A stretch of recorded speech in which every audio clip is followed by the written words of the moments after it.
I am now joined by Paolo Trezentos from Aptoide. How are you doing? Good, thank you. Fantastic. Now, we haven't spoken before personally. We have spoken to Aptoide in the past, but if people haven't encountered your company, just quickly explain what it is you folks do.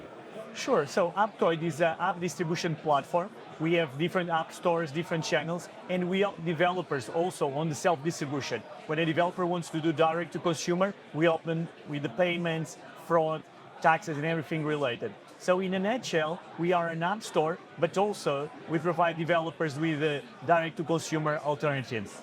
Right, gotcha. Now, I've been talking to a lot of people this year, and as well as the obvious AI stuff that everybody's talking about, web stores have become, quite the topic of conversation after Apple did what they did with locking down privacy and the amount of data that can be gathered. Everyone seems to be shutting down their battening down the hatches, let's say, when it comes to data. And I've seen people starting to do these like direct web stores and make deals with service providers and things like that as a separate store yourself. What does that feel like to you, seeing this kind of competition popping up, and how have you reacted to it? So we have been in the market for more than 13 years with emergent app stores and with our own app store and partners app stores. And we have been following this for some time. And we believe that here in Europe, the Digital Markets Act, in US, the court decisions, and in Japan, what the regulator is pushing Apple and Google to do are really important in terms of app store regulation to create a more balanced market. So we see it very positively. In the end of the day, this is good for developers and for the users. And for the developer, because it creates a more balanced market where, for instance, to publish in our app store, they don't pay 30%, they pay 25%.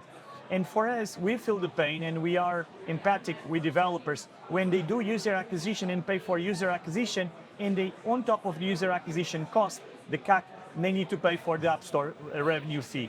We think that is unfair. So what we do with developers is if they do their own user acquisition, we lower our revenue share fee from 25 to 10% or 15%, because to be more fair. This is the kind of impacts and results that this regulation is having in the market, and we are very positive on the developments. Interesting. Well, we were talking a lot about AI last year, and there's been a lot of negatives associated with it, certainly the generative side of things. Now, I imagine your company uses a degree of ML, machine learning as well. Has it had any impact on the way you folks are going to be doing business? Do you feel that there are positive uses for it in your own company?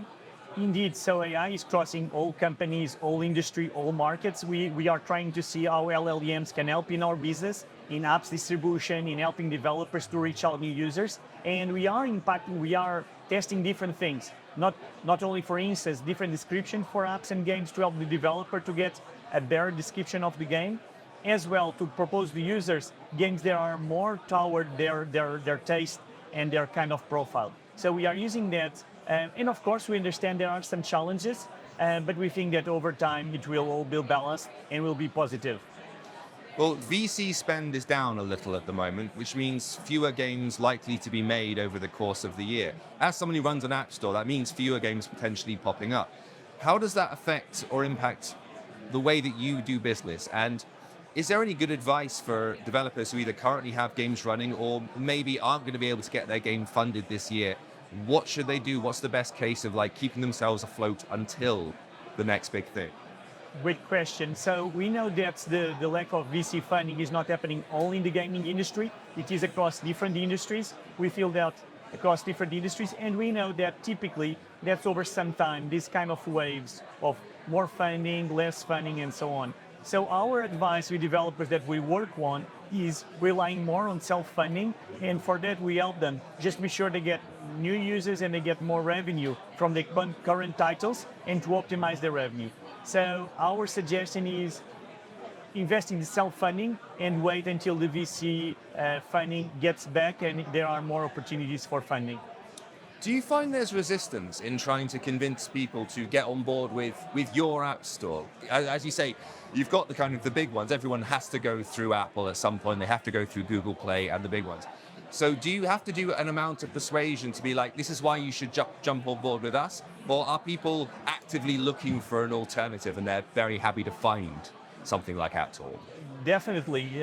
Our business development team does a great job, and more developers Player Reads, Moonton, Top Games are joining us and are working with us for that. It's getting easier and easier as developers understand that the value proposition of getting to new users in our app stores, as well as doing direct distribution and not relying in Google and Apple for that user acquisition, really creates value. In this time when we need to optimize, developers need to optimize revenue, this extra revenue is really important. So yes, James, it's a difficult task, but more and more we are getting resonated with the developers and getting more developers on board. Now, why would you come to a show like this? You guys have got a booth on the floor. What is it that you get from talking to people face to face? We love Pocket Games Connect. It's not our first. We've been in Helsinki and others, and we believe it's a great event for getting our partners, the developers, and so on, and to meet face to face.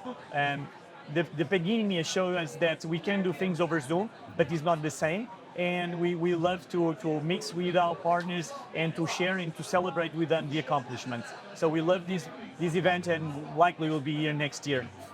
And what about 2024? What does it look like for Aptoide? Are there any new initiatives or things that you're planning to roll out or anything on the horizon that you're excited for? We are really excited with this new year, 2024. Last year we grew 80% and we hope keeping growing. And we grow not for ourselves, but for the developers that are with us, as well as for the users. And to have this kind of ecosystem, gaming ecosystem, more healthier and with more advantages for all, is a challenge that we are working together with developers and users. And we believe that 2024 will be a great year for everybody.